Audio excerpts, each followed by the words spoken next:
Hi guys and welcome back to the channel Deepak Yadav Education. Welcome to the Daily Hindu News and Editorial Analysis of 29th of May 2023. तो guys आज है तारीख 29 मई 2023 और है Monday. देखेंगे आज के द हिंदू कंप्लीट न्यूज़पेपर को एनालाइज करेंगे। बट लेक्चर में आगे बढ़ने से पहले अगर आप लोगों को इस लेक्चर का पीडीएफ चाहिए तो क्या करना है, सबसे पहले डाउनलोड करना है टेलीग्राम, देन उसके बाद जाके सर्च बॉक्स में टाइप करना Deepak Yadav education UPSC.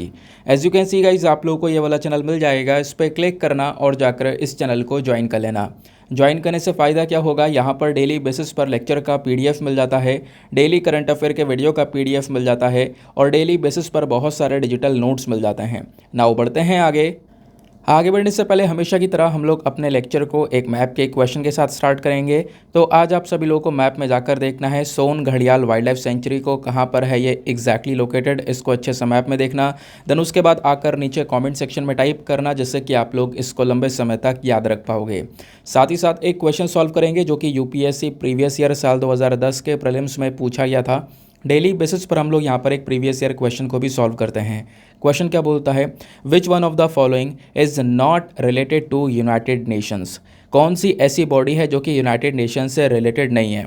Option A multilateral investment guarantee agency, option B international finance corporation, option C international centre for settlement of investment disputes या फिर option D bank for international settlements. तो इसका सही answer सभी को नीचे कमेंट सेक्शन में देना है, एटलीस्ट सभी को उसमें पार्टिसिपेट करना है जैसा मैं आप लोगों से डेली बेसिस पर बोलता हूँ। बाय द वे इसका जो करेक्ट आंसर है वो मैंने आपको टेलीग्राम पर प्रोवाइड करवा दिया है, वहाँ से भी आप इसको चेकआउट कर सकते हो। और अगर वहाँ पर आंसर नहीं मिलता है तो भी कोई परेशान होने की ज़रूरत नहीं है, वीडियो के लास्ट में इसके करेक्ट आंसर का डिस्कशन हम लोग करेंगे। तो चलो शुभारंभ करते हैं और आज का जो थंबनेल वाला आर्टिकल है उसको मैं थोड़ी देर में डिस्कस करूँगा। कब डिस्कस करूंगा, जब मैं एडिटोरियल का डिस्कशन शुरू करूंगा, क्योंकि हमारे पास में एक एडिटोरियल है जो कि मेंस्ट्रुअल हाइजीन को लेकर आज पूरी डिटेल से यहाँ पर सारी इन्फॉर्मेशन देता है। हर एक एस्पेक्ट को कवर करेंगे। आज का जो मेंस का क्वेश्चन है वो आपको उसी टॉपिक के ऊपर बेस मिलेगा। तो थंबनेल में जो एग्जैक्टली इन्फॉर्मेशन मेंशन्ड है वो बिल्कुल रियलिटी है, वो भी आपको पता चलेगा। राइटर ने यहाँ पर उसी का रेफरेंस देकर मेंस्ट्रुअल हाइजीन के बारे में चर्चा की है। ठीक है, तो थोड़ी देर में उसके बारे में चर्चा करेंगे। अगर आपको वो पहले देखना है तो थोड़ा सा आप वीडियो बढ़ाकर जब हम एडिटोरियल डिस्कशन स्टार्ट कर रहे हैं तो वहाँ पर जाकर आप उसको चेक कर सकते हो। लेकिन उससे पहले एक बहुत इंपॉर्टेंट इन्फॉर्मेशन है आप सभी लोगों के लिए। यूपीएससी प्रीलिम्स 2023 का जो एग्ज़ामिनेशन है कल कंडक्ट करवा दिया जा चुका है। तो मॉर्निंग में पेपर हो गया था, बहुत सारे लोगों ने स्टार्टिंग में पेपर देख लिया था। कल मैंने थोड़ा सा लेट वीडियो डाला है एनालिसिस का, लेकिन 1 घंटा से ज़्यादा का वो वीडियो बना है, लेकिन उतना ही ज़्यादा इम्पॉर्टेंट है। आप लोगों को क्यों ट्रस्ट करना है इन वीडियोज़ के ऊपर में और प्रॉपरली फॉलो करके चलना है, उसकी सारी जो जानकारी है, सारा एविडेंस है वो आपको इस वीडियो में मिलेगा। मैं आपको ऑलरेडी एनालिसिस प्रोवाइड करवा चुका हूं, तो प्लीज़ इस वीडियो को जाकर आप लोग ज़रूर से देख लो, चैनल पर अपलोडेड है। अगर चैनल पर डायरेक्टली जाने पर मिल जाता है, वैसे मिल जाएगा आराम से, नहीं तो फिर आप जाके यूट्यूब में सर्च बॉक्स में लिख सकते हो यूपीएससी प्रीलिम्स 2023 बाय दीपक यादव एजुकेशन। ये वाला थंबनेल है। और मैं आपको बता दूं, जिस एग्ज़ामिनेशन को, जिस यूपीएससी 2023 के प्रीलिम्स को टफेस्ट एग्ज़ाम बोला जा रहा है, जो कि बिल्कुल यहाँ पर है, डिफ़िकल्टीनेस सबकी बार देखने को मिली है, खासकर ऑप्शंस काफ़ी कंफ्यूजिंग है, ऐसा हुआ है। लेकिन फिर भी इतने सारे क्वेश्चंस यहाँ पे वीडियो से कवर कर पाना थोड़ा सा यहाँ पे कह सकते हो कि मुश्किल हो सकता था, बट ये चीज़ें पॉसिबल हो पाई हैं क्योंकि हम काफ़ी डिटेल से चीज़ों को कवर कर रहे थे और सारे एविडेंस, सारे प्रूफ के साथ में चीज़ें मैंने आपको दिखाई हैं कि किन किन तारीख को, कौन कौन सी तारीख को हमने पिछले साल क्या पढ़ा है, इस साल क्या पढ़ा है और वहाँ से कैसे कैसे क्वेश्चंस पूछे गए हैं, वो सब चीज़ें यहाँ पर आपको बताई गई हैं। बहुत सारे लोगों का प्रीलिम्स बहुत ही अच्छा गया है, बहुत सारे मैसेजेस मैंने रिसीव किया और बहुत सारे लोगों का प्रीलिम्स काफ़ी ज़्यादा ख़राब भी गया है। लेकिन कोई बात नहीं, परेशान होने की ज़रूरत नहीं है। पेपर डिफ़िकल्ट था, सभी लोगों के लिए डिफ़िकल्ट था। हाँ, लेकिन यहाँ पे ये कह सकते हो इस पेपर में लक भी मैटर करता है। ठीक है, बिल्कुल यहाँ पे लक भी मैटर करता है क्योंकि ऑप्शंस थोड़े ज़्यादा कन्फ्यूजिंग हो गए। जिसने पेपर देखा होगा या दिया होगा वो यहाँ पर ज़्यादा जानता है, और जो घर पर बैठे थे, है ना, जिन्होंने पेपर नहीं दिया है और वो डायरेक्टली कह रहे हैं पेपर बहुत ही आसान था, ऐसा नहीं है। आप बैठकर अटैम्प्ट करोगे तो पता चलेगा पेपर का डिफ़िकल्टीनेस भी काफ़ी ज़्यादा है। ठीक है, खासकर कुछ क्वेश्चंस तो ऐसे मिल जाएंगे मतलब जो कि अटैम्प्ट ही नहीं किए होंगे बहुत सारे लोगों ने। ठीक है, और सभी लोग के लिए यहाँ पे वो चीज़ें नहीं होंगी। लेकिन इस बार ट्रेंड चेंज हो चुका है। ट्रेंड में हमने ये देखा है कि बहुत सारे क्वेश्चन मैप से निकल कर आए। मैं हर रोज़ आपको एक लोकेशन देता हूँ, प्लीज़ उसको मैप में देखा करो। हर चीज़ यहाँ पे जो इस वीडियो में आपको प्रोवाइड करवाई जा रही है सब इंपॉर्टेंट है। आज मैं थोड़ी ज़्यादा बात कर रहा हूँ क्योंकि आज करनी बात ज़रूरी है, ठीक है, नहीं तो फिर मैं वीडियोज़ में ज़्यादा बोलता नहीं हूँ। अब ये तो यहाँ पर ये 2023 के प्रीलिम्स की बात हो गई। ऐसा ये नहीं है कि तुक्काबाजी की है और उसमें से 30+ क्वेश्चन आ गए, ऐसा कुछ नहीं है। आपने वीडियो फॉलो किया होगा, पिछले साल वाला वीडियो देखना। पिछले साल जो प्रीलिम्स 2022 का एनालिसिस हुआ था उसका वीडियो भी मैंने अपलोड कर रखा है डिटेल्स एनालिसिस करके, और उसमें भी यानी कि पिछले साल 2022 के प्रीलिम्स में भी 30 से ज़्यादा क्वेश्चंस अपने ही वीडियो से थे। दोनों वीडियो यूट्यूब पर अवेलेबल हैं, दोनों को ही आप सर्च कर सकते हो। मैं प्रीलिम्स एनालिसिस करके ईयर वाइज एनालिसिस करके एक प्लेलिस्ट बना दूंगा, उसमें यहाँ पर ये दोनों वीडियोस डाल दूंगा, वहाँ से आपको आसानी से मिल जाएगा, या सर्च करके आपको ये वीडियोस मिल जाएंगे आसानी से। दोनों को चेक करो। उस समय पर चैनल का जो लोगो है वो अलग हुआ करता था, ये आप लोग देख रहे होंगे, बट अभी चैनल का लोगो थोड़ा सा अलग है। तो कहने का मतलब है, देखो आपने तैयारी करनी है, ऑनेस्टली करनी है। और मैं एक चीज़ यहाँ पर मेरी भी मिस्टेक ये है कि मैं रिविज़न नहीं करवाता। ये चीज़ यहाँ पे मुझे थोड़ा सा जोर देना पड़ेगा, और इससे आप लोग भी एग्री कर रहे होंगे, है ना। रिवीजन करवाना थोड़ा इंपॉर्टेंट है, क्योंकि ऑब्वियस सी बात है कंटेंट बहुत हो जाता है। हमने पढ़ा तो बहुत कुछ था, इससे ज़्यादा मतलब और भी कुछ क्वेश्चन थे जो पढ़े हुए थे, लेकिन यह है कि हमने रिवीजन नहीं किया था। अगर हम रिवाइज़ कर लेते चीज़ों को तो हो सकता था यहाँ पर ज़्यादा क्वेश्चन अटैम्प्ट हो पाते। यही है पावर ऑफ रिवीजन। मैं फोकस करूंगा कि मंथली बेसिस पर आपके लिए एक रिवीजन लेकर आऊं, ठीक है। तो आपकी बार हो सकता है कि मई के महीने का जो हमारा मई का महीना समाप्त हुआ है उसका एक मंथली रिवीजन आपको यहाँ पे प्रोवाइड करवा दिया जाए। काफ़ी सारे लोगों की डिमांड है कि सर एक मंथली कंपाइलेशन भी प्रोवाइड करवा दिया करो, यानी कि जितना भी कंटेंट आप ये पीडीएफ में देते हो, काफ़ी लोगों के पास में पीडीएफ में इन्फॉर्मेशन मिलती है उन्हें, या और काफ़ी लोगों को नहीं मिल पाती है। जो बैकग्राउंड डेटा हम यहाँ पे आपको प्रोवाइड करवाते हैं, उन लोगों का कहना है कि सर इसको पीडीएफ में क्रिएट कर दिया करो, पीडीएफ हम लोगों को प्रोवाइड करवा दो एक। तो मैंने अब की बार यहाँ पर थोड़ा बहुत पीडीएफ क्रिएट करवाया है पूरे मई के महीने का, यानी कि द हिंदू न्यूज़पेपर का जो एनालिसिस होता है पूरे मई 2023 के महीने का, आपको पीडीएफ जो है मंथली कंपाइलेशन हो सकता है मैं आपको प्रोवाइड करवा सकूँ। अभी मुझे बनवाना पड़ रहा है, इसके लिए मुझे यहाँ पर एक्स्ट्रा चार्ज देना पड़ रहा है दूसरी जगह पर, तो हो सकता है यहाँ पर वो थोड़ा सा पेड हो जाए। अब पेड मतलब ये डरना नहीं कि यहाँ पे बहुत ज़्यादा महंगा हो जाएगा, नहीं, 20-30 रुपीज़ यहाँ पे रखा जाएगा, 20-30 रुपीज़ मैक्सिमम, ठीक है। तो मतलब ये है कि बस खाली जो मैं क्रिएट करवा रहा हूँ उसकी कॉस्ट निकल जाए, उसको यहाँ पे पूरा दे दिया जाए, ठीक है। तो बस खाली तो कोशिश यही है कि आपकी बार ये जो कंपाइलेशन वो क्रिएट करवाई जाए, और आपको यहाँ पर कंपाइलेशन प्रोवाइड करवा दूंगा। प्रोवाइड करवाने से पहले एक बार दिखा दूंगा, फिर आगे का प्रोसेस मैं आपको बता दूंगा, ठीक है। ठीक है ना। एक महीने का 20 या 30 रुपीज़ बहुत ज़्यादा यहाँ पर कम ही है, इतना तो यहाँ पे आप रोज़ाना बहुत आराम से यहाँ पर खर्च कर देते हो, ठीक है। चलो फिर आते हैं आगे। खैर दोस्तों, बहुत हुई बातें, चलो आते हैं सबसे पहले आर्टिकल पर। इस वाले आर्टिकल को देखो, इसको आप लोग जीएस पेपर नंबर 2 हेल्थ वाले सेक्शन से लिंक कर सकते हो। इस बार भी ऐसे क्वेश्चंस बने हैं। इस बार रिपोर्ट को लेकर भी क्वेश्चन पूछा गया था, और मैं आपको बता दूं जो हमारे डेज होते हैं इंपॉर्टेंट डेज, उसको लेकर भी 2 क्वेश्चंस देखने को मिले हैं, लेकिन वो कुछ ज़्यादा रेलिवेंट है, वो भी आपको पता चल जाएगा आगे। अभी हुआ क्या, एक रिपोर्ट आई है, और वो जो रिपोर्ट रिलीज़ की गई है जॉइंट माल न्यूट्रिशन एस्टिमेट्स के थ्रू, यहाँ पर एक तरीके से रिपोर्ट का जो सारा डेटा है वो निकाला गया है।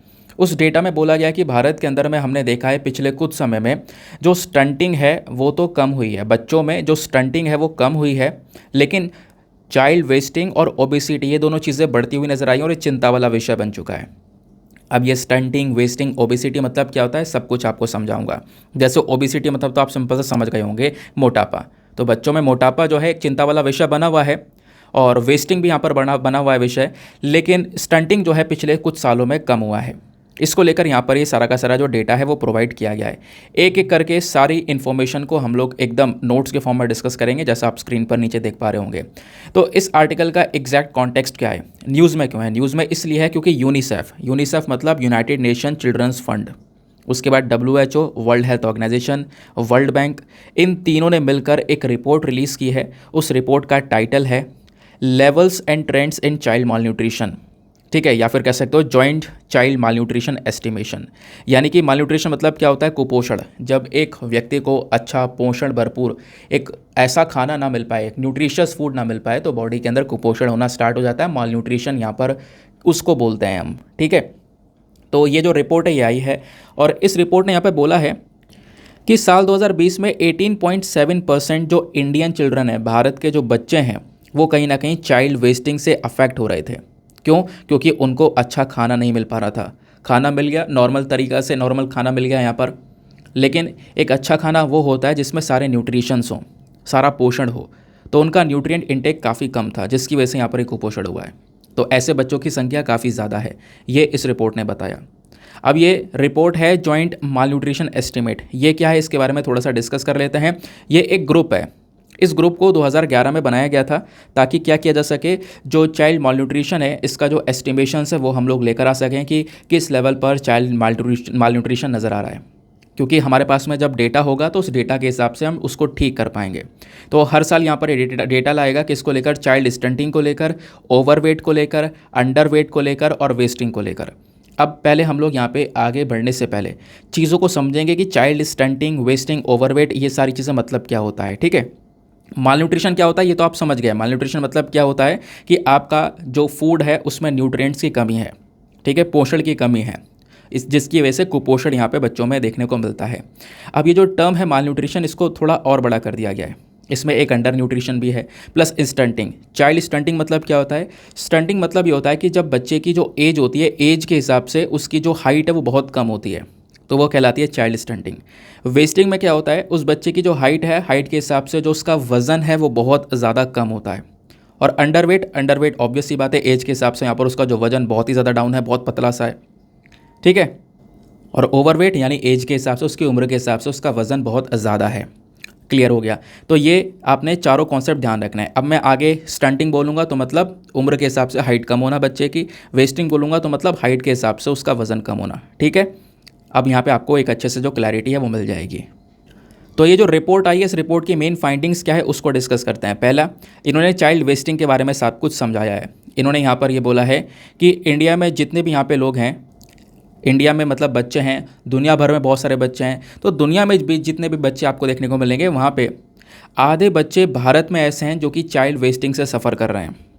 और फिर उसके बाद में साल 2022 में आप देखोगे लगभग 45 मिलियन, कितने, 45 मिलियन बच्चे ऐसे थे जो कि कहीं ना कहीं जिनकी उम्र 5 साल से कम है और वो कहीं ना कहीं चाइल्ड वेस्टिंग से यहाँ पर दुनिया भर में सफ़र कर रहे थे। तो ये अपने आप में एक बहुत बड़ा डेटा है। उसके बाद एशिया में कई सारे बच्चे ऐसे हैं जो कि सीवर वेस्टिंग से सफ़र कर रहे हैं, मतलब चाइल्ड वेस्टिंग वाली सिचुएशन को और ज़्यादा यहाँ पर कह सकते हो वोस्ट कर सकते हो और ज़्यादा बदतर कर सकते हो। तो उस सिचुएशन से भी कई सारे बच्चे आज के समय में गुजर रहे हैं जिनकी हाइट के हिसाब से वेट बहुत ही ज़्यादा कम है। अब स्टंटिंग, ये तो हमने वेस्टिंग के बारे में डिस्कस कर लिया था, अब स्टंटिंग के बारे में बात करेंगे। स्टंटिंग मतलब एज के हिसाब से हाइट बहुत कम होना। तो इंडिया में जो स्टंटिंग रेट था 2022 के अंदर में वो 31.7% के आसपास था, यानी 31.7% बच्चे चाइल्ड स्टंटिंग को फेस कर रहे हैं। और एक समय पर यानी आज से 10 साल पहले ये जो रेट था ये 41.6% था, यानी कि स्टंटिंग पहले के कंपैरिजन में कम हुआ है।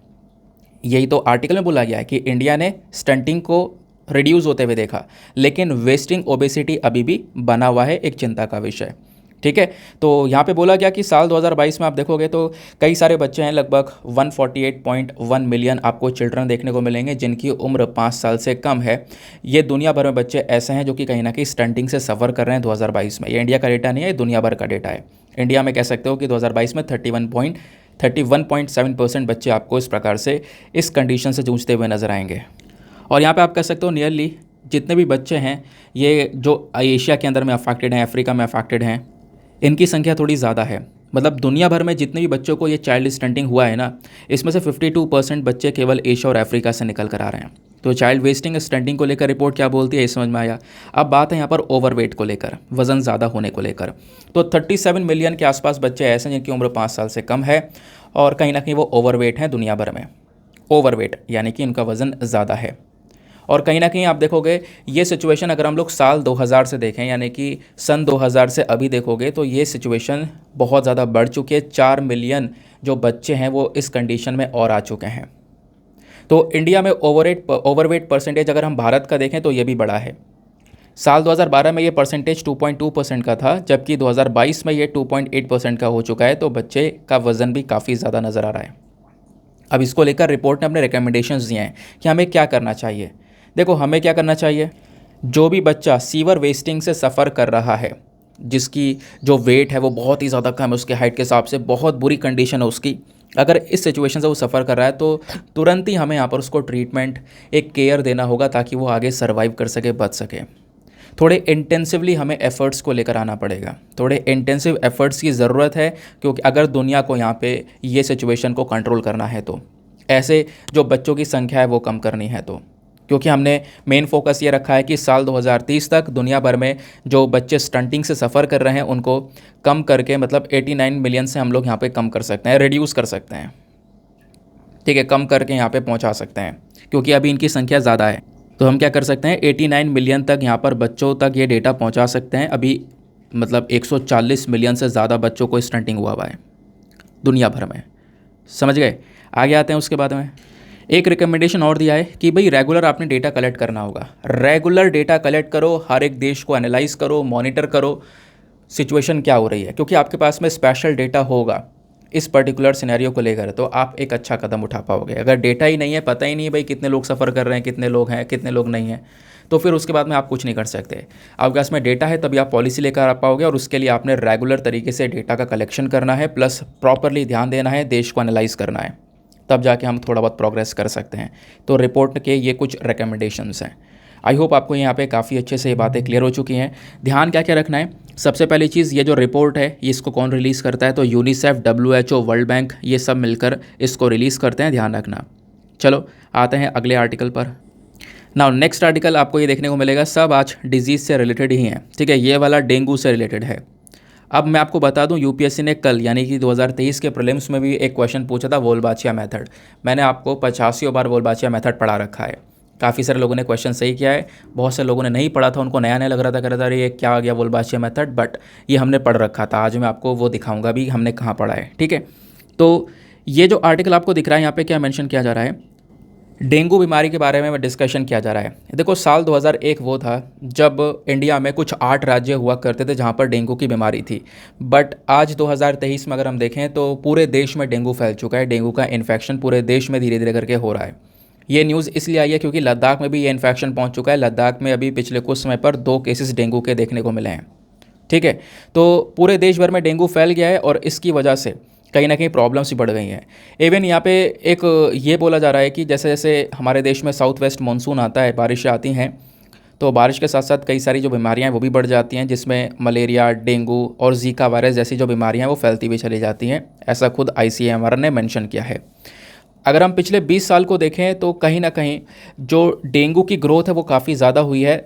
इवन इंडिया में नहीं, दुनिया भर में 11 गुना ज़्यादा डेंगू ग्रो करता हुआ नज़र आया है, खासकर गांव वाले एरियाज़ में भी और शहर वाले एरियाज़ में भी आपको दोनों ही जगह पर देखने को मिलेगा। और इतना ही नहीं, वर्ल्ड हेल्थ ऑर्गेनाइजेशन ने सीधा सीधा यहाँ पर एक अलर्ट जारी कर रखा है कि आधी दुनिया रिस्क में है, आधी दुनिया खतरे में आपको देखने को मिलेगी डेंगू की वजह से, ठीक है। तो डेंगू कहीं ना कहीं अभी 100 देशों में तो एंडेमिक बन चुका है, मतलब 100 देश ऐसे हैं जहाँ पर डेंगू प्रॉपरली पूरे देश में फैला हुआ है। तो ये सिनेरियो कहीं ना कहीं अपने आप में प्रॉब्लमेटिक है। इसके लिए हमने कुछ करना पड़ेगा और कदम तो बिल्कुल उठाने पड़ेंगे। अब वो उसके लिए क्या क्या चीज़ें हैं वो सब कुछ हम डिस्कस करेंगे। ये तो मैंने आपको सिनेरियो बता दिया डेंगू को लेकर, लेकिन जब भी आपको पता होगा, आपने मेरे साथ पहले पढ़ाई करी है वीडियोस के अंदर में, तो हमेशा मैंने जब भी आपको डेंगू, मलेरिया, जीका वायरस के बारे में पढ़ा है तो हमेशा आपको ये बैकग्राउंड डेटा दिया है, ठीक है। ये चीज़ जो मैंने आपको प्रोवाइड करवाई है। अब डेंगू क्या है, एक मॉस्किटो बॉर्न ट्रॉपिकल डिजीज़ है, यानी मच्छर से फैलने वाली बीमारी है।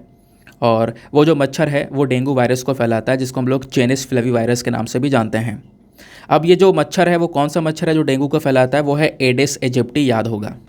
ये जो मॉस्किटो है ना डेंगू वाला, ये मतलब एडिस एजिप्टी जो है ये डेंगू को तो फैलाता है, उसके अलावा चिकनगुनिया, येलो फीवर और जीका इन्फेक्शन जैसी बीमारियों को भी फैलाता है। डेंगू के सिम्टम्स कौन कौन से हैं? सिम्टम्स में सबसे पहली बात, तेज़ी से बुखार आना। लक्षण में सबसे पहला ये दिखाई देता है, बुखार बहुत तेज आ जाना, सर में दर्द होना, आंखों में दर्द होना, हड्डियों में दर्द होना, मसल्स में दर्द होना, इस प्रकार के लक्षण दिखाई पड़ते हैं। अब डायग्नोसिस और ट्रीटमेंट की बात करेंगे तो एक पर्सन को डेंगू है वो कैसे पता चलेगा? उसका ब्लड टेस्ट करके, ब्लड टेस्ट करने के बाद उसके प्लेटलेट्स चेक करी जाएंगी, डाउन तो नहीं है ना। तो बाकी यहाँ पर कोई ऐसा दूसरा कोई स्पेसिफिक तरीका नहीं है, बट ये तरीका सबसे बेस्ट है कि ब्लड टेस्ट करके पता लगाना। डेंगू की सिचुएशन भारत में किस प्रकार से है, तो इंडिया में मैं आपको बता ही चुका हूँ। पहले साल 2001 का समय था जब 8 राज्यों में डेंगू फैला था। आज वो समय है जब पूरे देश भर में डेंगू फैल चुका है। तो साल ब साल यहाँ पर डेंगू ग्रो हुआ है, चाहे आप 2018 देख लो, 2019 देख लो, तो डेंगू ग्रो होता हुआ नजर आया। 2018 में कह सकते हो 1 लाख केसेस थे डेंगू के, तो 2019 में ये 1.5 लाख हो गए, ठीक है। ऐसा खुद यहाँ पे अलग से डेटा आया है, किसका? NVBDCP का डेटा आया है, यानी कि national vector borne disease control programme का डेटा आया है। अब पता है डेंगू को कैसे कंट्रोल किया जा रहा है? इंडोनेशिया ने यहाँ पर एक टेक्निक का यूज़ किया है। देखो वो टेक्निक है वोल्बाचिया बैक्टीरिया। ये वोल्बाचिया बैक्टीरिया को लेकर यूपीएससी ने सवाल पूछा था। वोल्बाचिया बैक्टीरिया क्या क्या करेंगे, इस बैक्टीरिया से हम सारे मच्छरों को इन्फेक्ट कर देंगे।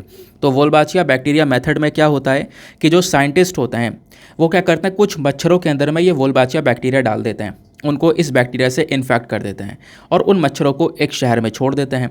फिर वो मच्छर जाकर दूसरे मच्छर के साथ में ब्रीड करते हैं, जिससे क्या होता है कि सभी मच्छरों के अंदर में ये वोल्बाचिया बैक्टीरिया पहुंच जाता है। इससे पॉपुलेशन को यहाँ पर थामा दिया जाता है, यानी कि जो मच्छरों की पॉपुलेशन है वो यहाँ पर कंट्रोल कर ली जाएगी, रोक लिया जाएगा। और ऐसा किया गया और यहाँ पे कहीं ना कहीं 27 महीने बाद डेंगू का जो ये बीमारी है वो कम होता हुआ नज़र आया इंडोनेशिया के अंदर में। क्या हमारे पास में कोई डेंगू की वैक्सीन नहीं है? बिल्कुल है। डेंगू वैक्सीन का नाम है CYD-TDV या डेंग वैक्सिया के नाम से जान सकते हो। ये जो वैक्सीन है इसको यूएस की वैक्सीन है, US food and drug administration ने 2019 में अप्रूव किया था। ये पहली वैक्सीन है जिसको यहाँ पे यूएस का अप्रूवल मिला था, ये आपने ध्यान में रखना है। अब मैं आपको एक क्वेश्चन दिखाता हूँ। दोस्तों मैंने हमेशा जब जब डेंगू मलेरिया के बारे में डिस्कशन किया है तब तब मैंने आपको ये सारी चीज़ें पढ़ाई हैं। अब देखो कल का जो प्रीलिम्स का पेपर था उसमें एक क्वेश्चन ये था। क्वेश्चन क्या था? Wolbachia bacteria. जो वोल्बाचिया मेथड है ये कभी कभी यहाँ पर इसके बारे में हम बात करते हैं, ये किस चीज़ को लेकर यहाँ पे यूज़ किया जाता है? Option A, controlling the viral disease spread by mosquitoes, यानी जो वायरल डिजीज़ फैलती हैं मच्छरों के थ्रू उसको रोकने के लिए इस बैक्टीरिया का मेथड का यूज़ होता है, यानी कि इस मेथड का यूज़ होता है। या फिर क्रॉप रेसिड्यू को पैकिंग मटेरियल में कन्वर्ट करने के लिए, या फिर बायोडिग्रेडेबल प्लास्टिक्स को प्रोड्यूस करने के लिए, या फिर बायोकार को प्रोड्यूस करने के लिए from thermal conversion of biomass. तो इसका सही उत्तर क्या है? आप यहाँ पे बहुत आराम से लगा सकते हो, आपने पढ़ रखा है कि बिल्कुल जो मच्छरों के थ्रू वायरल डिजीज़ फैलती हैं उसको कंट्रोल करने के लिए वोल्बाचिया मेथड यूज़ किया जाता है। उसके बाद आप एक और क्वेश्चन देख सकते हो, नीचे यहाँ पे स्क्रीन पर आपको नज़र आ रहा होगा, ये 2017 में पूछा गया था। Consider the following statements. यहाँ पे आपको जीका वायरस के बारे में क्वेश्चन देखने को मिलेगा। जीका वायरस वही बीमारी है जो कि इस एडिस इजिप्टी मच्छर से फैलती है, जिस मच्छर से डेंगू बीमारी फैलती है। तो क्वेश्चन ये था कि ट्रॉपिकल रीजन में जो जीका वायरस डिजीज़ है ये सेम मॉस्किटो से फैलती है जिससे डेंगू फैलता है। सही बात है, अभी तो हमने पढ़ा था। दूसरा, जो सेक्सुअल ट्रांसमिशन है जीका वायरस का वो भी पॉसिबल है, ये भी बिल्कुल सही है, क्योंकि हम अगर जीका वायरस पढ़ेंगे तो आपको पता चलेगा। तो ऑप्शन सी बोथ 1 और 2 इज़ द करेक्ट आंसर। ठीक है, तो क्वेश्चन ऐसे बनते रहते हैं। आगे आते हैं नेक्स्ट आर्टिकल पर। आज हमारे न्यूज़पेपर में सारे बीमारियों वाले आर्टिकल ही आए क्या, हेल्थ से रिलेटेड।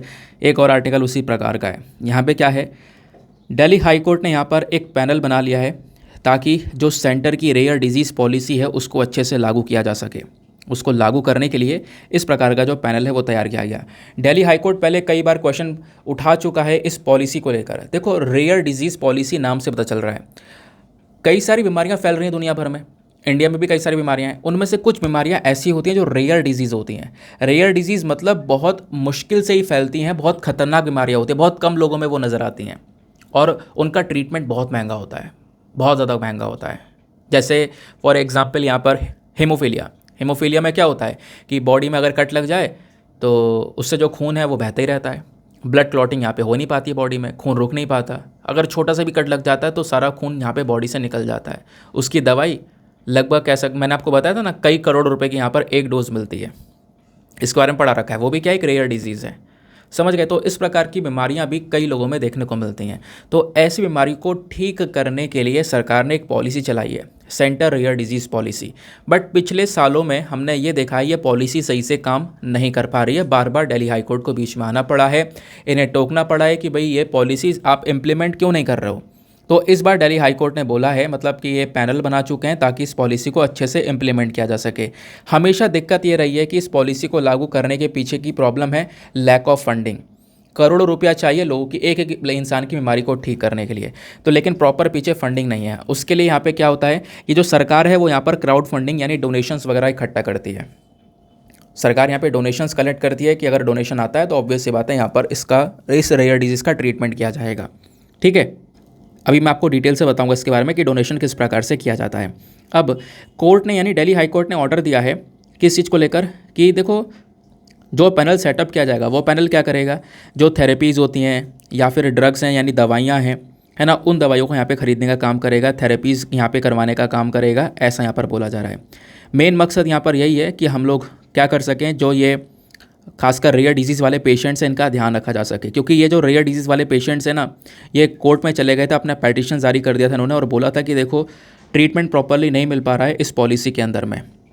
और ये बात दिसंबर 2021 में दिल्ली हाईकोर्ट ने भी उठाई थी। दिल्ली हाईकोर्ट ने केंद्र सरकार के ऊपर जोर दिया था और बोला था इस मैटर के ऊपर थोड़ा ज़्यादा ध्यान दो, क्योंकि यहाँ पर जो ये आपकी नेशनल पॉलिसी है फॉर रेयर डिजीज़, ये कहीं ना कहीं मतलब कि इस पॉलिसी के तहत यहाँ पर आप जो पेशेंट्स हैं, जो मरीज़ हैं, उनको सफ़र नहीं करने दे सकते केवल फ़ंड की कमी की वजह से। तो अगर फ़ंड की कमी है तो आपने मैनेज करना पड़ेगा, ठीक है। तो कोर्ट ऑलरेडी बोल चुका है कि अगर ट्रीटमेंट रुका है पैसे की कमी की वजह से तो जल्द से जल्द यहाँ पर इसके प्रति एक स्टेप उठाओ।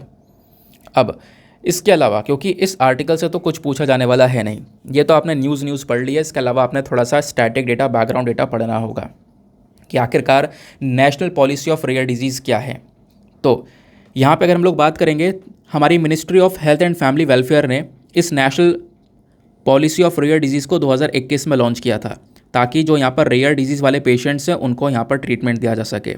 इस पॉलिसी का मेन मकसद क्या है? इस पॉलिसी का मेन मकसद है कि जो लोकल मेडिसिन, मतलब कि जो दवाइयाँ हैं ना, उसको हम अपने देश में प्रोड्यूस करें, देश में बनाएं, इंडिजीनियसली अपने देश के अंदर रिसर्च करें। दूसरा मेन मकसद है कि जो रेयर डिजीज़ होती हैं, इसकी जो कॉस्ट है, दाम है, इसको कम किया जा सके, इसका जो ट्रीटमेंट होता है उसको यहाँ पे थोड़ा अफोर्डेबल बनाया जा सके। प्लस रेयर डिजीज़ की जो स्क्रीनिंग है, यानी कि इसको हम लोग तुरंत पता लगा सकें अर्ली स्टेजेस में, क्योंकि किसी को अगर ये खतरनाक बीमारी है और स्टार्टिंग में ही अर्ली स्टेजेस में ही पता चल जाती है तो उस बीमारी को ठीक करना थोड़ा आसान होता है। लेकिन अगर वो बीमारी काफ़ी पुरानी हो जाती है तो कहीं ना कहीं उसको ठीक करना मुश्किल हो जाता है। तो अर्ली स्टेजेस में डिटेक्ट करने का काम भी इस पॉलिसी का है, ये आपने ध्यान में रखना है। अब पहले तो आपको समझना होगा सर रेयर डिजीज़ क्या होती है। आप सोच रहे होंगे बता तो दिया, अभी यहाँ पे प्रॉपर डेफिनेशन आपको नहीं मिली है।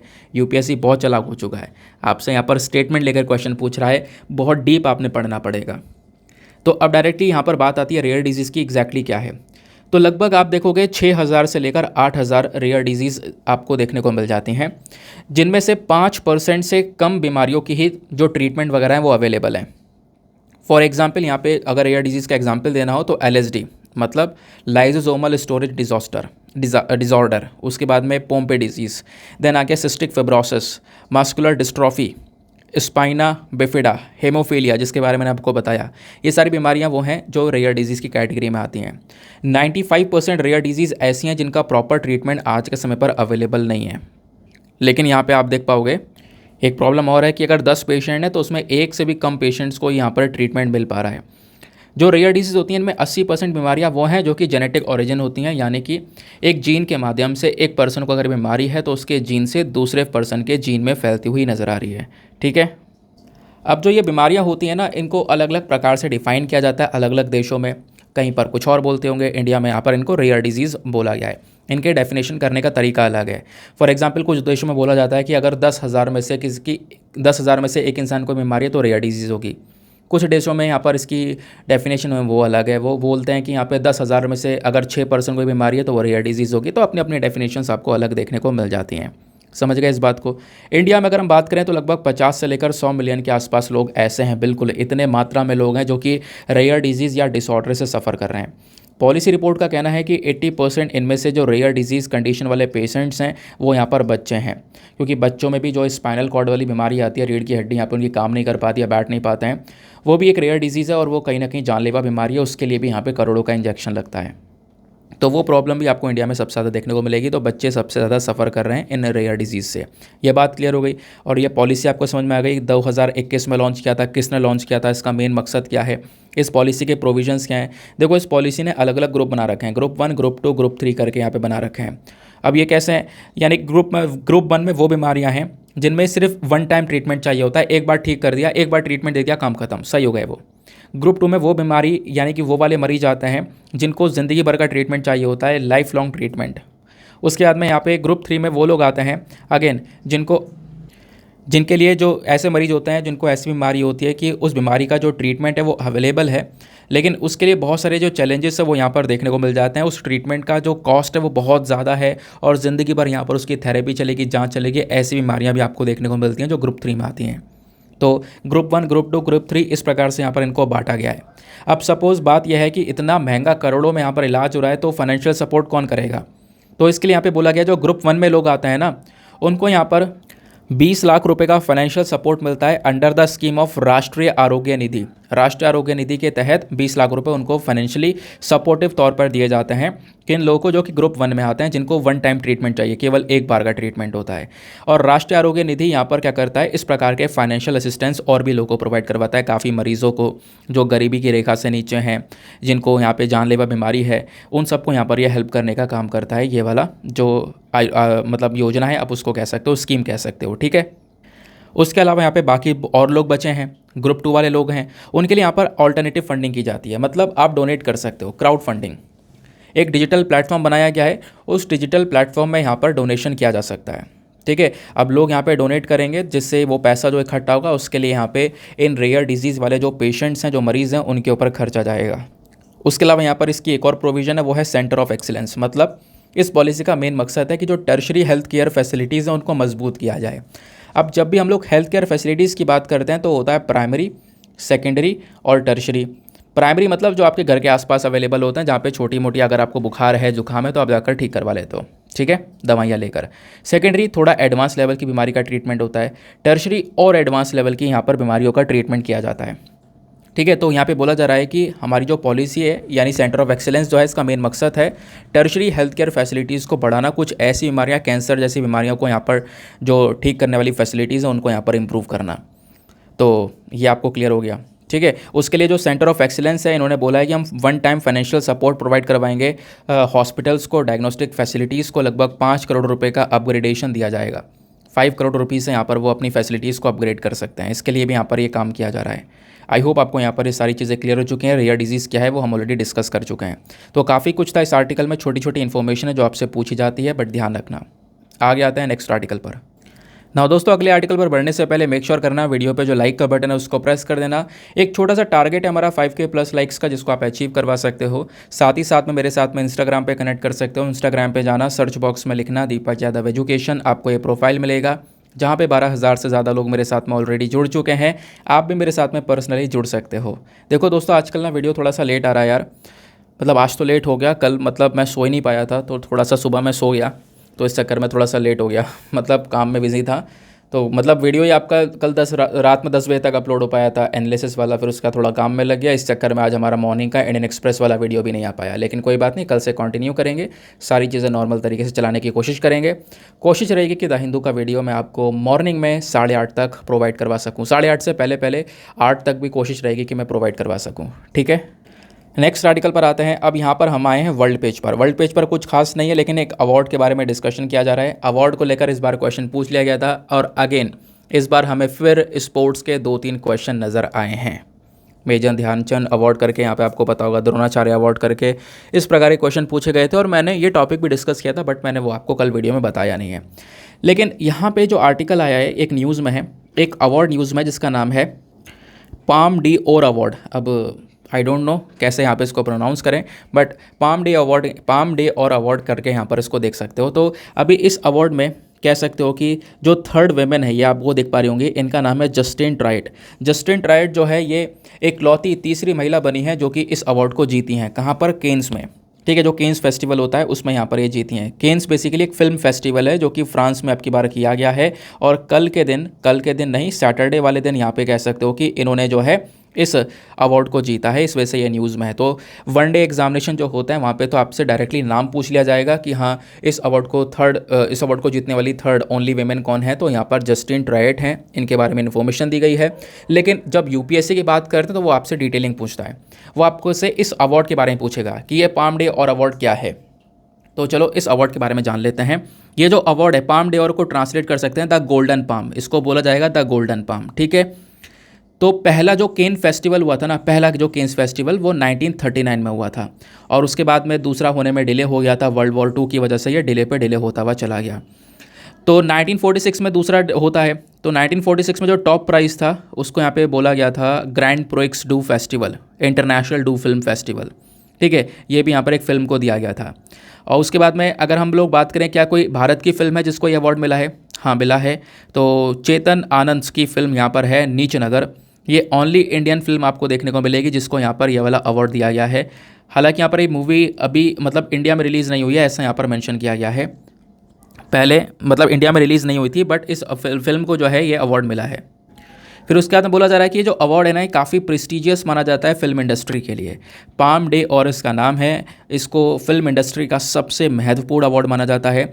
ये अवार्ड कहीं ना कहीं जितनी भी फिल्म्स होती हैं उसको जज किया जाता है। जो केन फिल्म फेस्टिवल तक जो फिल्म पहुंच पाती हैं ना, उनके अंदर देखा जाता है कौन सी बेस्ट फिल्म है, उसके बाद जाके अवार्ड दिया जाता है। बोला जाता है कि केन फिल्म फेस्टिवल जो हमारे इंटरनेशनल फिल्म फेस्टिवल होते हैं ना इंटरनेशनल लेवल पर, उनमें से ये कहीं ना कहीं जो 5 सबसे बड़े फेस्टिवल्स होते हैं उनमें से एक फेस्टिवल ये केन्स फिल्म फेस्टिवल भी है। ठीक है, तो बाकी 4 कौन कौन से हैं? एक तो ये हो गया, बाकी है एक है इंटरनेशनल फिल्म मतलब एक है वेनिस फिल्म फेस्टिवल, दूसरा है बर्लिन इंटरनेशनल फिल्म फेस्टिवल, तीसरा है टोरंटो इंटरनेशनल फिल्म फेस्टिवल, चौथा है सुनडेंस फिल्म फेस्टिवल। ठीक है, और 5वां आपको ये केन्स वाला देखने को मिल जाएगा। मतलब टॉप 5 इंटरनेशनल फिल्म फेस्टिवल, उसमें से ये वाला भी नज़र आता है। क्लियर हो गया? तो थोड़ा बहुत इसके बारे में ध्यान रखना कि अब की बार केन्स फेस्टिवल कहाँ पे हुआ था, फ्रांस में हुआ था। दूसरी चीज़, यहाँ पर जो ये विनर है इनका नाम ध्यान रखना, और इसके बारे में बाकी इन्फॉर्मेशन मैं आपको दे ही चुका हूँ। आगे आते हैं, ना आते हैं नेक्स्ट आर्टिकल की तरफ। यहाँ पर आपको एक छोटा सा आर्टिकल देखने को मिलेगा। क्या बात की जा रही है? Gravitational waves ripples in space time produced by the universals celestial phenomena. आपने ग्रेविटेशनल वेव के बारे में बहुत सुना होगा। ठीक है, ये क्या है आज हम लोग यहाँ पर समझेंगे। तो बोला जा रहा है यूनिवर्स के अंदर में कुछ ऐसी चीज़ें होती हैं, हमारे ब्रह्मांड में ऐसी चीज़ें कुछ होती हैं जिसकी वजह से हमें जो ये ग्रेविटेशनल वेव्स है उनका पता चलता है। इसको लेकर यहाँ पे जो एल्बर्ट आइंस्टाइन हैं उनका यहाँ पर आपको थ्योरी भी देखने को मिलेगी, जिसको हम थ्योरी ऑफ रिलेटिविटी के नाम से जानते हैं। खैर, मामला क्या है इसको समझते हैं। देखो, यहाँ पे जो आर्टिकल है इसमें मेंशन किया जा रहा है कि जो ह्यूमंस हैं, यहाँ पे धीरे धीरे करके इनको यूनिवर्स के बारे में पता चला। पिछले कई सेंचुरीज़ में धीरे धीरे यहाँ पर इसके बारे में कई इन्फॉर्मेशन गैदर की हैं। फिर धीरे धीरे चलते हुए ना ग्रेविटेशनल वेव का एक कॉन्सेप्ट आया। ग्रेविटेशनल वेव्स क्या होती हैं मैं आपको बताता हूँ। यूनिवर्स में, हमारे ब्रह्मांड में कुछ इस प्रकार से हलचल होती हैं जिससे यहाँ पर इस प्रकार की वेव्स बनती हैं। कहोगे इसमें नया क्या है? मैं आपको समझाता हूँ। मान लो यहाँ पर आपके सामने एक नदी है, नदी में आपने यहाँ पे पत्थर फेंका। जैसे आप यहाँ पे पत्थर फेंकोगे क्या होगा? इस प्रकार से यहाँ पर किनारे किनारे वेव्स जनरेट हो जाती है ना नदी में, जैसे ही आपने पत्थर फेंका। तो वैसी प्रकार की जो वेव्स हैं वो यहाँ पर हमारे यूनिवर्स से भी निकलती हैं। लेकिन वो कब निकलती हैं वो यहाँ पर पता लगाने में टाइम लग गया। ठीक है, लेकिन इसके बारे में, इस ग्रेविटेशनल वेव्स के बारे में जो जानकारी है, ये 1915 में 1915 में एल्बर्ट आइंस्टाइन की जो थ्योरी है, थ्योरी ऑफ रिलेटिविटी, इसने ऑलरेडी प्रेडिक्ट कर लिया था कि यहाँ ग्रेविटेशनल वेव जैसी चीज़ें हैं। और यहाँ पे उस थ्योरी के अकॉर्डिंग बात की गई थी जो सेलेस्टियल ऑब्जेक्ट्स होते हैं, फॉर एग्जांपल हमारे ब्रह्मांड में जो ब्लैक होल हैं, ब्लैक होल है या न्यूट्रॉन स्टार हैं, ये जब आपस में एक दूसरे के पास आ रहे होते हैं या आपस में देखो ब्लैक होल एक दूसरे के प्रति घूम रहे होते हैं, तो ये एक एनर्जी रिलीज़ करते हैं। यानी जो जिस स्पीड से ये घूम रहे हैं ना एक दूसरे के आसपास, मतलब 2 ब्लैक होल आपस में बिल्कुल पास में हैं, एक दूसरे के आसपास घूम रहे हैं, जिस स्पीड से घूम रहे हैं उससे क्या होता है, एक एनर्जी रिलीज़ होती है। उसी को हम लोग यहाँ पे ग्रेविटेशनल वेव के नाम से जानते हैं। ठीक है, तो लगभग बोला गया कि इस थ्योरी के बाद में, इस थ्योरी के 60 साल बाद, लगभग 1974 में 2 साइंटिस्ट्स ने डिस्कवर किया कि 2 डेड स्टार, 2 ऐसे स्टार जो कि डेड हैं लेकिन एक दूसरे को ऑर्बिट कर रहे हैं। यानी एक स्टार ये है, एक स्टार ये है, एक दूसरे के साथ में घूम रहे हैं, ऐसे गोल गोल गोल गोल चक्कर काट रहे हैं। अब जब एक दूसरे के साथ में घूम रहे हैं तो बहुत तेज़ी से, स्पीड काफ़ी तेज़ है, और स्पीड तेज़ होने की वजह से वो कोई ना कोई अपनी जो एनर्जी है वो रिलीज़ कर रहे हैं। और वो जो एनर्जी निकल कर आ रही है वो ग्रेविटेशनल फॉर्म के वे में, यहाँ पर मतलब जो ग्रेविटेशनल वेव्स हैं उसकी फॉर्म में एनर्जी निकल कर आ रही है। ठीक है, तो इस प्रकार से यहाँ पे ग्रेविटेशनल वेव्स जो है हमें ये देखने को मिल जाती हैं जो कि निकल कर आती हैं। लेकिन पता है, इन ग्रेविटेशनल वेव्स को पता लगा पाना, इनको डिटेक्ट कर पाना कि कब निकल कर आई है, पकड़ पाना बहुत मुश्किल है। तो इसी को स्टडी करने के लिए, ग्रेविटेशनल वेव्स को डिटेक्ट करने के लिए क्या किया गया, एक ऑब्जर्वेटरी बनाई गई है जिसका नाम है लीगो। अभी इंडिया में भी इस प्रकार की ऑब्जर्वेटरी बन रही है, आपको पता होगा। लीगो की फुल फॉर्म है laser interferometer gravitational wave observatory. नाम से पता चल रहा है ग्रेविटेशनल वेव को ऑब्जर्व करने का ये काम करती है। ठीक है, इसको लेकर भी यूपीएससी पहले सवाल पूछ चुका है, ध्यान रखना।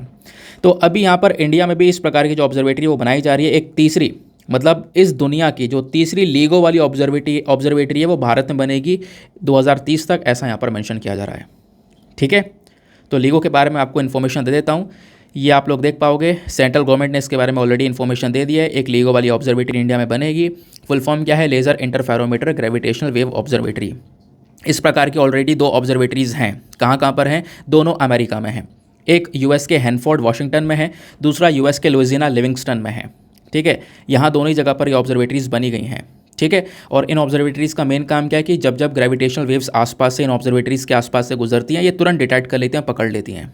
जब ब्लैक होल, न्यूट्रॉन स्टार आपस में मिल रहे होते हैं, ऑर्बिट कर रहे होते हैं, तो यहाँ पर ये इन्फॉर्मेशन आ जाती है। इसको इंसान पकड़ पाए बहुत मुश्किल है, ये ऑब्जर्वेटरी पकड़ सकती है। ठीक है। अब लीगो को बनाने का इतिहास क्या है वो मैं आपको बता चुका हूँ, क्योंकि एल्बर्ट आइंस्टाइन जी की जो थ्योरी है, थ्योरी ऑफ रिलेटिविटी, इसने यहाँ पर ग्रेविटेशनल वेव का जो कॉन्सेप्ट है वो लेकर आया। ग्रेविटेशनल वेव का कॉन्सेप्ट फिर मजबूत होता चला गया, जिसकी वजह से लीगो बनाया गया। सबसे पहली बार इस लीगो का जो कॉन्सेप्ट है, यानी इस ऑब्जर्वेटरी का कॉन्सेप्ट है, ये 1990 में लेकर आया गया था।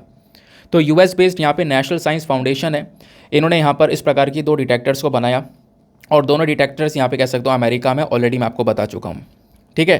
तो लीगो यहाँ पे ये आपको समझ में आ गया। उसके अलावा जो लीगो है क्या कर सकता है, इसने पहले भी कह सकते हो कई बार अलग अलग जो ग्रेविटेशनल वेव्स हैं उनको डिटेक्ट करने का काम किया है। अब ये तो हो गई 2 लीगो, एक है वर्गो, ये भी ध्यान रखना है। यानी कि 2 लैबोरेटरीज तो यूएस में बनाई गई हैं जिनका नाम है लीगो, तीसरी एक और लैबोरेटरी बनी गई है बट उसका नाम लीगो विर्गो नाम है, VIRGO भी लगा हुआ है। जो तीसरी वाली लैबोरेटरी है वो इटली में खासकर सेंटो स्टेफेनो नाम की जो जगह है वहाँ पर आपको ये देखने को मिल जाती है। ठीक है। तो जनवरी 2020 में क्या हुआ था, जो लीगो वर्गो वाली यानी इटली वाली जो इटली के अंदर ऑब्जर्वेटरी है, उसने कहीं ना कहीं 2 ब्लैक होल और न्यूट्रॉन स्टार को टकराते हुए जो ग्रेविटेशनल वेव निकली थी उसको डिटेक्ट करके दिखाया था। ठीक है। क्लियर हो गया बात। और इस प्रकार की एक और ऑब्जर्वेटरी है लीगो कागरा जो है ना, ये भी ग्रेविटेशनल वेव डिटेक्टर है। ये कहाँ पर है, जापान में है। जापान में गिफू प्रीफेक्चर में आपको ये देखने को मिल जाएगा। ये हमारे एशिया की पहली ग्रेविटेशनल वेव ऑब्जर्वेटरी है, क्योंकि बाकी इटली में है और यूएस में है, तो वो तो एशिया में आता नहीं है। तो एशिया की जो पहली ऑब्जर्वेटरी है वो जापान के अंदर में, ये आपने ध्यान में रखना है। अब इंडिया में भी यहाँ पर इस प्रकार की ऑब्जर्वेटरी बन रही है, इंडिया के लिए काफ़ी बड़ा अचीवमेंट हो जाएगा। भारत ने खैर यहाँ पर इसके बारे में चर्चा बहुत पहले कर दी थी। इस प्रकार की ऑब्जर्वेटरी महाराष्ट्र के हिंगोली डिस्ट्रिक्ट के अंदर बनाई जाएगी, आपको ध्यान में रखना है। ठीक है। जो कि काफ़ी बड़े एरिया में फैली होगी, 2030 तक यहाँ पर इसको बनाएंगे। इस प्रोजेक्ट को बनाने के लिए जो कॉस्ट है वो सरकार की साइड से मिल चुका है, सरकार ने फाइनल अप्रूवल दे दिया है और 2600 करोड़ रुपये का जो ये प्रोजेक्ट है इसको क्लियर कर दिया है। वैसे ऑब्जर्वेटरी दिखती कैसे है, इस प्रकार से एल शेप में आपको ये देखने को मिलेगी। ठीक है। इसके लिए बहुत बड़ी जगह चाहिए। ये आप देख पा रहे हो, ये बीच में ये बनाया, इसकी एक हाथ इतना लंबा है, दूसरा हाथ इतना लंबा है, 2 यहाँ पे बनाया गया। इसके बीच में से अगर कहीं पर भी ग्रेविटेशनल वेव्स निकलती हैं तो तुरंत यहाँ पे डिटेक्ट कर लेगा, पता लगाएगा इसके बारे में। ठीक है। तो इस प्रकार की ये होती है। सपोज यहाँ पे 2 आपस में ब्लैक होल एक दूसरे के आसपास घूम रहे हैं, है ना, इससे क्या हो रहा है, जो ग्रेविटेशनल वेव्स हैं, जो ये लहरें हैं, तरंगे हैं, वो बन रही हैं। अब इनको पकड़ पाना थोड़ा मुश्किल है, इंसान तो पकड़ नहीं सकता, इसके लिए ऑब्जर्वेटरी बनाई गई है। तो इसके बीच में अगर ये कहीं ना कहीं वेव्स अगर आ जाती है ना इनके बीच में, ठीक है, तो इस डिटेक्टर के बीच से अगर वेव्स गुजरती हैं तो कहीं ना कहीं ये तुरंत ये डिटेक्टर पकड़ लेगा कि हाँ भाई ये अंतरिक्ष से एक वेव आई है, यूनिवर्स से एक वेव आई है। यानी कि कहीं पर 2 ब्लैक होल आपस में टकराए हैं, ऑर्बिट हो रहे हैं, न्यूट्रॉन स्टार ऑर्बिट हो रहे हैं। समझ गए। तो उस प्रकार का यहाँ पर ये लीगो काम करता है। चलो आते हैं नेक्स्ट आर्टिकल पर। दोस्तों अगला आर्टिकल बात करता है फोकल्ट पेंडुलम के बारे में। तो अभी आपको पता है जो नया पार्लियामेंट है इसका उद्घाटन हो चुका है, सेंगुल वगैरह सब कुछ यहाँ पे अपनी जगह पर इंस्टॉल कर दिया गया है, सारा काम हो चुका है। और इसी नए पार्लियामेंट की बिल्डिंग में एक फोकल्ट पेंडुलम को भी लगाया गया है। फोकल्ट पेंडुलम, ध्यान रखना, पेंडुलम आपने देखा होगा ना, इस प्रकार से होता है और यहाँ पर इस प्रकार से ये घूमता रहता है ना, उसी को हम लोग यहाँ पे पेंडुलम बोलते हैं। तो नया पार्लियामेंट जो बना है न्यू दिल्ली के अंदर में, इसका एक सबसे इंपॉर्टेंट फीचर है कि जो इस पार्लियामेंट में कॉन्स्टिट्यूशनल गैलरी है वहाँ पर बिल्कुल बीचों बीच ऊपर इस पेंडुलम को लटका दिया गया है। ये पेंडुलम क्या दर्शाता है हमें, आपको पता है कि पृथ्वी घूम रही है, पृथ्वी घूम रही है, वो चीज़ें हमें यहाँ पर इस पेंडुलम से पता चलती हैं। ये जो फोकल्ट पेंडुलम है ना, इसको जो नाम दिया गया है फोकल्ट का नाम, वो बेसिकली एक फ्रांस के फिजिस्ट हैं, फ्रेंच फिजिस्ट हैं, उन्हीं का नाम है लियोन फोकल्ट, जिन्होंने यहाँ पे अपना ही नाम बेसिकली इसको दिया है, क्योंकि उन्होंने इस प्रकार का डिवाइस जो है 19वीं सेंचुरी में बनाया था। एक सिंपल डिवाइस है जो कि क्या कर सकता है, अर्थ के रोटेशन को दर्शा सकता है, अर्थ के रोटेशन को दिखा सकता है। ठीक है। इसमें क्या होगा, सिंपल यहाँ पे आप देख पाओगे एक पृथ्वी है। अब पृथ्वी में अगर आप मान लो ऊपर की साइड में रह रहे हो, नदन साइड में अब पृथ्वी क्या है, इस प्रकार से गोल गोल घूम रही है, रोटेट हो रही है ना। लेकिन अब मैंने जैसे बोला कि आप नदन साइड में ऊपर रह रहे हो, आपने यहाँ पर पेंडुलम को लगा दिया है, ये वाला फोकल्ट पेंडुलम। तो ये पेंडुलम क्या करेगा, जैसे जैसे पृथ्वी घूम रही है पेंडुलम भी यहाँ पर घूमेगा। ठीक है। ये पेंडुलम भी घूमेगा, जिससे यहाँ पे पता चलता है कि हाँ पृथ्वी धीरे धीरे करके घूम रही है। ये नॉर्थ पोल में आप देखोगे ना, पोल वाले रीजन में तो थोड़ा ज़्यादा स्पीड होती है। अगर आप यहाँ पर थोड़ा मिड में आ जाओगे तो उसकी स्पीड कम हो जाती है, क्योंकि यहाँ पर ये आ जाएगा। ठीक है। ऊपर की साइड में होगा तो उसकी स्पीड भी थोड़ी सी ज़्यादा रहेगी, लेकिन अगर बीचों बीच में इक्वेटर की साइड में आओगे तो स्पीड तो है, पेंडुलम की घूमने की जो स्पीड है वो थोड़ी सी कम हो जाती है। ठीक है, तो ये आपने ध्यान में रखना है। तो ये जो ये जो पेंडुलम है, अगर आप इसको इंस्टॉल करते हो नॉर्थ पोल में तो यहाँ पर ये स्विंग होगा काफ़ी तेज़ी से, जैसे जैसे हमारी अर्थ रोटेट हो रही है।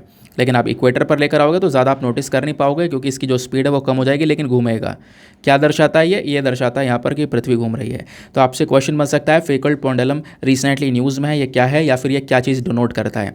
तो ये अर्थ के रोटेशन को इलस्ट्रेट करता है। ध्यान रखना, फ्रांस के एक फिजिस्ट हैं जिनका नाम था लियोन फेकोल्ट, उन्होंने यहाँ पर इस प्रकार का जो पेंडुलम है इसकी डिस्कवरी की थी।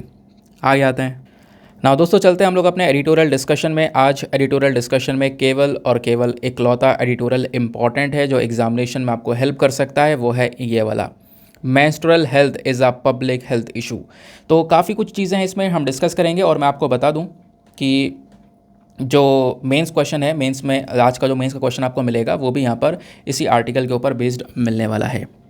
तो यानी जो थंबनेल में मेंशन किया गया है यह क्या बिल्कुल सही बात है? हाँ, बिल्कुल सही बात है। देखो, इंडिया में जो सेक्स एजुकेशन है ये बहुत ज़्यादा कम है।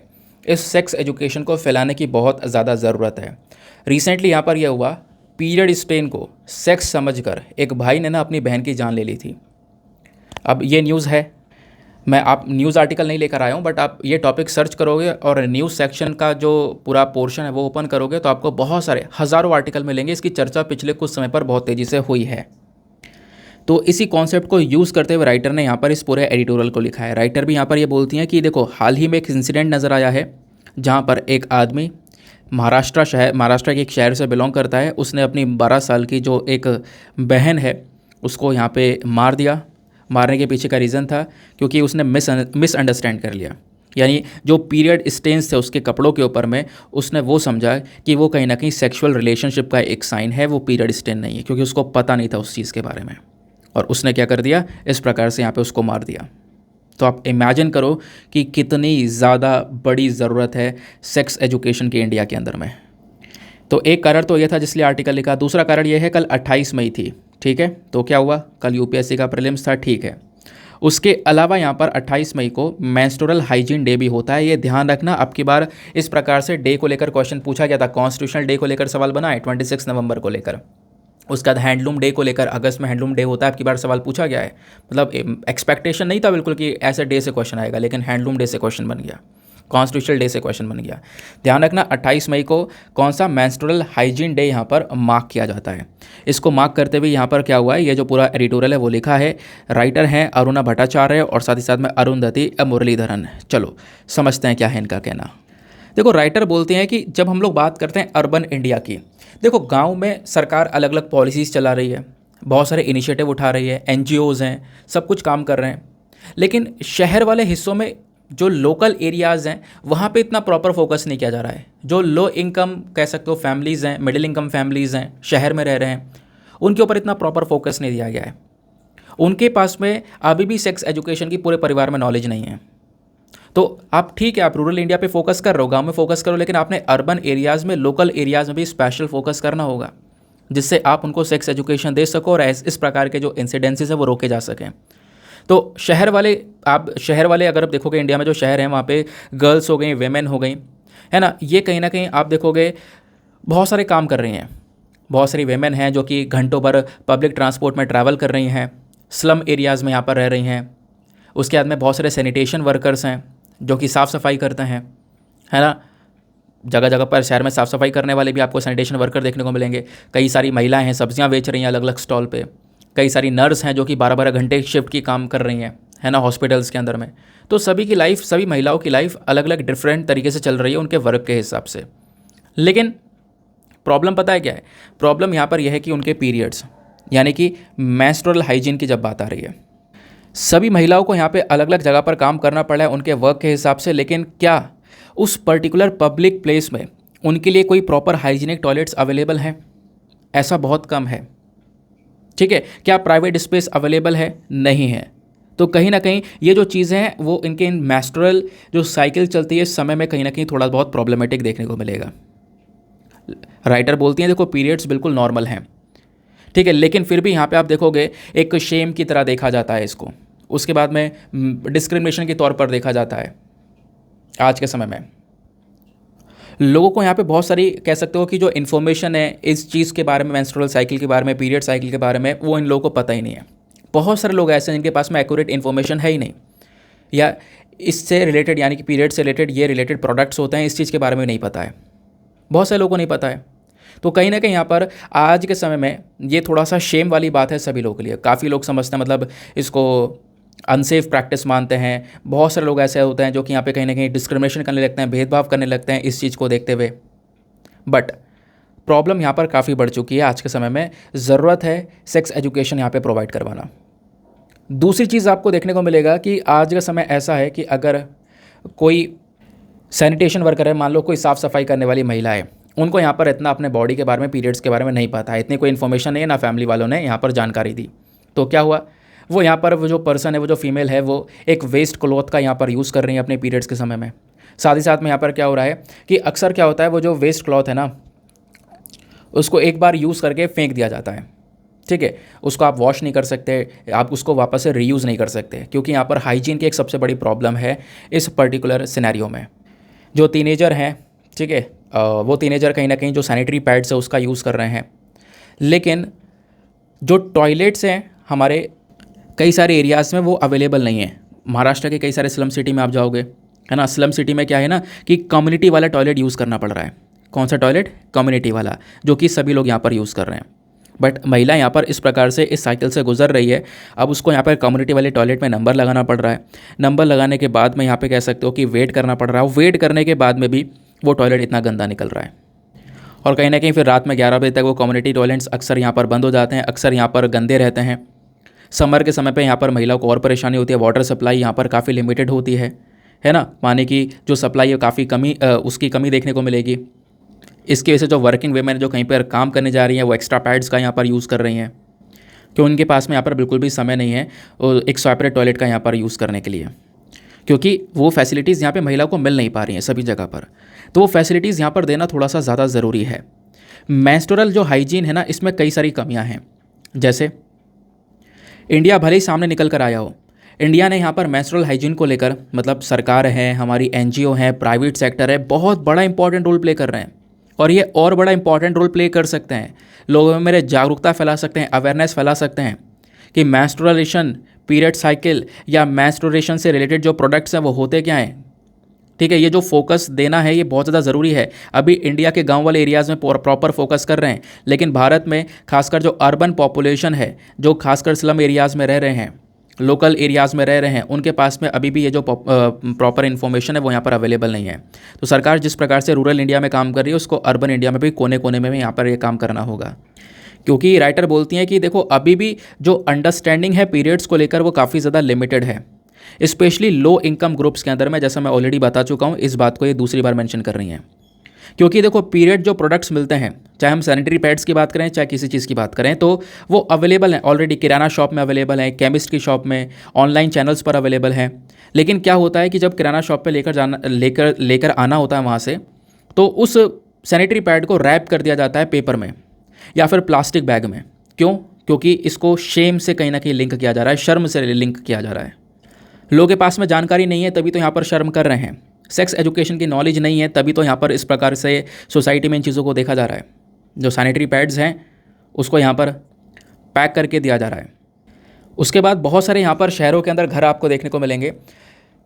अर्बन होम्स की बात करें, वहाँ पे मतलब टॉयलेट्स हैं, लेकिन बहुत सारे घरों में टॉयलेट्स आपको नहीं देखने को मिलेंगे। लो इनकम स्लम एरियाज़ में जो लोग रह रहे हैं, जैसे मैंने आपको बताया है ना, वो कम्युनिटी टॉयलेट्स का यहाँ पर यूज़ कर रहे हैं।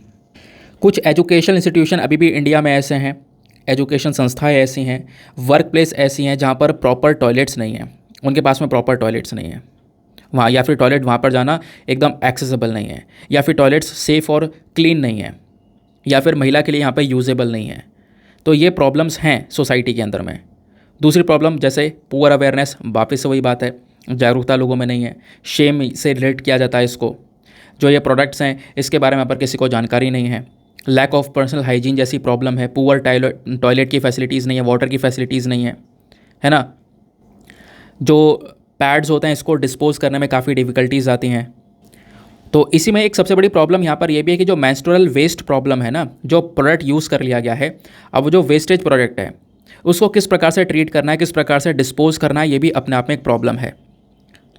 होता क्या है कि ज़्यादातर यूज़र्स इसको जैसा डस्टबिन में है उसमें ही यहाँ पर इसको डाल देते हैं, ठीक है, जो पैड्स होता है उसको बहुत सारे यूज़र्स ऐसे होते हैं कि जो यहाँ पर डस्टबिन में डाल देते हैं, जैसा यहाँ पर मेंशन किया जा रहा है। अब क्या है, जो सैनिटेशन वर्कर हैं, जो साफ़ सफाई करने का काम कर रहे हैं, वो यहाँ पर उस वेस्ट को अपने हाथ से उठाते हैं, जिससे कि कहीं ना कहीं यहाँ पर उनकी हेल्थ के ऊपर भी काफ़ी ज़्यादा खतरा देखने को मिलेगा। तो इसके लिए प्रॉपर डिस्पोजल भी होना चाहिए। प्रॉपर डिस्पोजल की जो फैसिलिटीज़ हैं उसके ऊपर यहाँ पे गवर्नमेंट को काम करना चाहिए।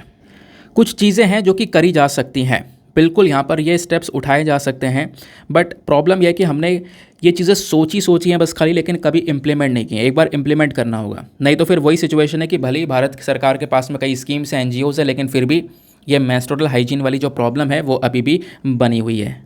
लोगों के पास में इंफॉर्मेशन होनी चाहिए, right to choose the products, कि वो कौन सा प्रोडक्ट यूज़ करना चाहते हैं वो चूज़ कर सकें, लेकिन वो तो तब चूज़ कर सकेंगे जब उनके पास में इन्फॉर्मेशन हो, है ना।